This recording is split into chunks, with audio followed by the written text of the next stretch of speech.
Bonsoir, bonsoir, bonsoir. Je bénis Dieu puissamment et je le remercie par la grâce qu'il nous a accordée cette soirée pour partager quelque chose. Je vais partager quelque chose, l'Esprit m'a inspiré de partager quelque chose avec vous. Alors je l'ai tiré tout juste dans Lamentation de Jérémie 3,37. La Bible nous dit: qui dirais-je qu'une chose arrive sans que Dieu soit l'auteur? C'est de la bouche de Très-Haut qui vient les maux et les biens. Alors Dieu, toute chose, il a créé par sa parole. C'est bien lui le créateur. Le reste, ce sont des créatures. Alors il n'y a rien qui peut arriver sans le vouloir de Dieu. C'est Dieu qui permet toutes choses par sa volonté. Et si vous lisez encore en Job 1, verset 5, les enfants de Dieu étaient tout autour de Dieu et Satan aussi s'est retrouvé au milieu d'eux. Dieu a posé à Satan une question: d'où viens-tu? Il a dit: non, je viens de faire la ronde. J'ai sillonné par-ci, par-là. Il dit: tu n'as pas vu mon serviteur Job? Alors maintenant, Job a donné cette réponse: cet homme, tu le protèges. Il a beaucoup de biens, il se réjouit, c'est pour cela qu'il est en train de te servir. Alors maintenant, Dieu a dit à Satan: allez toucher tous ces biens. Tu verras si cette personne, cette personne va m'abandonner. Satan est descendu. Il a touché Job, il a détruit ses biens jusqu'à tuer ses enfants. Mais Job est resté toujours intègre. Même pendant ses plaintes, quand il se plaignait, il ne parlait jamais de Satan. Il parlait toujours de Dieu. Il accusait toujours Dieu. Tous les mots que je reçois aujourd'hui, c'est Dieu qui est l'auteur. C'est Dieu qui me fait souffrir. Il ne parlait pas encore d'autres personnes, soit même de Satan. Même sa femme aussi, quand elle a vu la misère de son mari, elle a trouvé qu'elle était insupportable de vivre.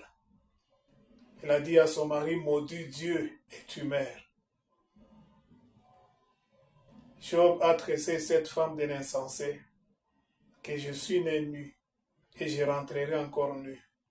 Il se plaignait de toutes les façons.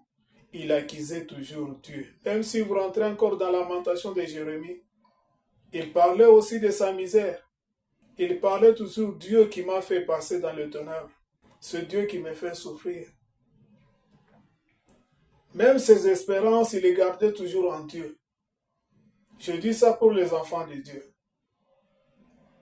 Mais je vais vous dire un peu quelque chose.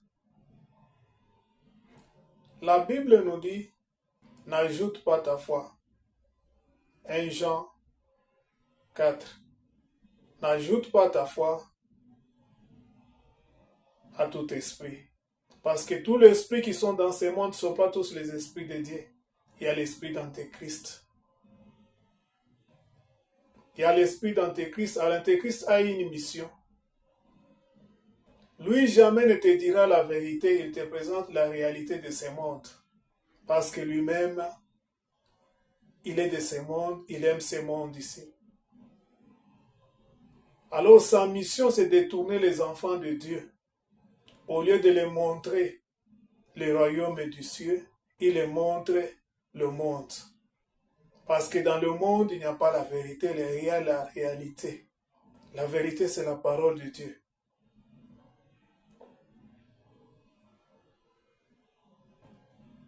Je vous dis très bien, l'homme a besoin de la nourriture.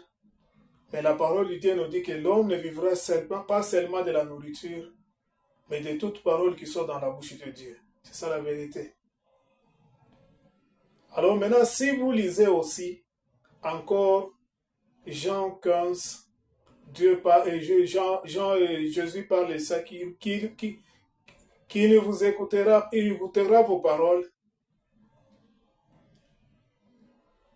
Il parlera de ce monde et le monde les écoutera parce qu'ils sont de ce monde. Alors, bien-aimés, gardez toujours la foi parce qu'il y a un jour, on va vous essuyer des larmes. Tout ce que nous voyons aujourd'hui, un jour, ça va passer. Nous allons vivre la plénitude de la joie quand nous serons à côté de notre Dieu. Mais ce n'est pas chose facile pour vivre comme un chrétien. Il faut aussi se fortifier. Il faut aussi se sacrifier. Parce que Paul aussi a parlé en Romains 12, 1. Les sacrifices, nous devons offrir à Dieu notre corps comme sacrifice. Ce qui est agréable à Dieu, c'est accepter ce corps, souffrir, mais accomplir la volonté de Dieu. Et tu vas te réjouir un jour à côté de notre Seigneur Jésus-Christ. Amen.